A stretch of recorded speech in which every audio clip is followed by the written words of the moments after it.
A gente continua falando sobre gripe aviária, porque até agora pelo menos 36 países já suspenderam a compra do frango aqui no Brasil. A gente tem em tela quais são esses países? Sim, são eles: China, México, Chile, África do Sul e Coreia do Sul na primeira fileira. Aí vem México, que inclusive suspendeu a compra também do ovo, não só da carne de frango e das aves, como em outras regiões. Depois nós temos um bloco com a União Europeia, com 27 países. Foi logo na sequência da China, ainda na semana passada, o anúncio da suspensão das exportações pela União Europeia, que estava entre os 10 principais destinos do frango brasileiro. Aí, na sequência, temos a Argentina, o Uruguai, o Canadá e, mais recentemente, o Japão. Esse último bloqueou as exportações somente do Rio Grande do Sul. Fernando Nakagawa, vamos trazê-lo aqui para comentar esse assunto diante desse quadro. A gente falou Nakagawa, olha como a coisa cresceu. Na sexta-feira a gente falava somente dos chineses, somente não, já porque o maior parceiro comercial do país já era muita coisa. Mas ainda assim havia um sentimento de que a coisa ali estava controlada, né? Claro, Carlos Fávaro fazia um lamento de que podia ter sido restrito ao Rio Grande do Sul, não foi. Mas é possível dizer, Marca, que como a China determinou o bloqueio das exportações para todo o Brasil, isso teve alguma influência nos outros países? Acendeu algum tipo de alerta nos outros países que se posicionaram na sequência? Tainá, dá para dizer que era esperada essa avalanche de países, essas decisões, porque os países têm os protocolos que, no fundo, são muito parecidos. E a partir do momento quando o país de origem desta proteína das aves, que no caso é o Brasil, anuncia formalmente o que está acontecendo, isso estabelece um protocolo em cada um dos compradores. Pode ser regionalizado, como é o caso do Japão, pode ser nacional, como é o caso da China ou da União Europeia, mas sim, esses protocolos, eles vieram basicamente como se esperava.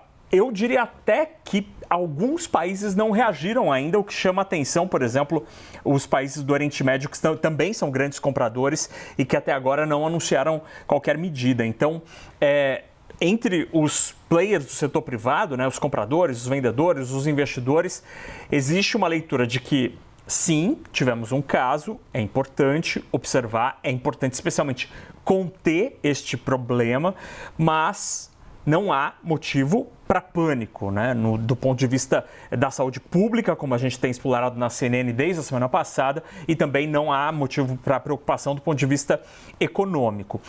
Para nós brasileiros, há até um aspecto que pode ser positivo, entre aspas, quando se pensa em preço. O Citibank, o banco americano, prevê uma enxurrada, uma inundação de frango que deveria ser exportado, mas que vai acabar sendo direcionado ao mercado doméstico. Isso pode fazer com que os preços caiam nas próximas semanas. Eles já começam a observar alguma queda, inclusive em carne, porque nos cortes mais baratos da carne há uma grande concorrência com o frango.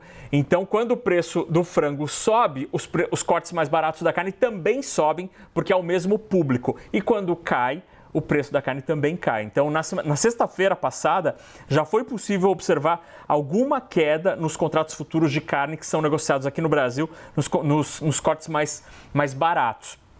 Então, deve ter algum efeito deflacionário de queda de preços para o mercado brasileiro no curto prazo. Aí o pessoal do Citi diz que se a resposta das autoridades brasileiras, e de fato, tomara, a gente não tenha a confirmação de novos casos em granjas comerciais, Tainá, é possível que naquele horizonte que o governo trabalha de 60 dias, a gente tenha a volta gradual das compras desses compradores. E aí o efeito, inclusive no mercado doméstico, seria mais de curto prazo.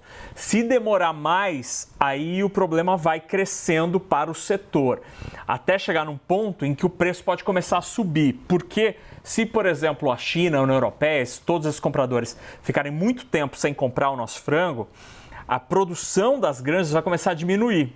Aí, com a produção em queda, com menos animais nas granjas, a gente vai ter menos ovos, menos frango, e aí o preço pode começar a subir, inclusive aqui no Brasil. Então, é de se esperar. A partir de agora, é uma luta contra o relógio. Que o problema seja contido, não tenhamos, tomara, mais casos, e aí isso pode se resolver nesse horizonte de 60 dias que o governo projeta, né, citou na sexta-feira, e o setor privado entende que sim, ele é coerente com o que se pode fazer a partir deste momento. Não à toa a gente está vendo o ministro da Agricultura, Naca, encurtar esse prazo. Falar em 28 dias para retomar essas exportações, para considerar o país livre da gripe aviária. É uma forma de se proteger, Fernando Nakagawa, mas, mais uma vez, o governo não está com controle sobre isso, né? Não, isso definitivamente não. Assim, o que o governo pode fazer, as autoridades de vigilância sanitária federais e o governo gaúcho podem fazer, está sendo feito desde a sexta-feira. As barreiras, o monitoramento naquele raio de 3 quilômetros depois de 10, e agora é preciso ter muito cuidado com esses novos casos que começam a aparecer, né? Então tivemos em granjas comerciais uma suspeita em Aguarnolópolis, que é Tocantins, devo ter falado tudo errado, Aguiarnópolis, Tocantins, e em Pumirim, Santa Catarina. Então são duas suspeitas após, em grandes comerciais, depois do caso da sexta-feira. Enfim, o que pode ser feito ao alcance das autoridades de vigilância sanitária aparentemente está sendo feito neste momento, Tainá.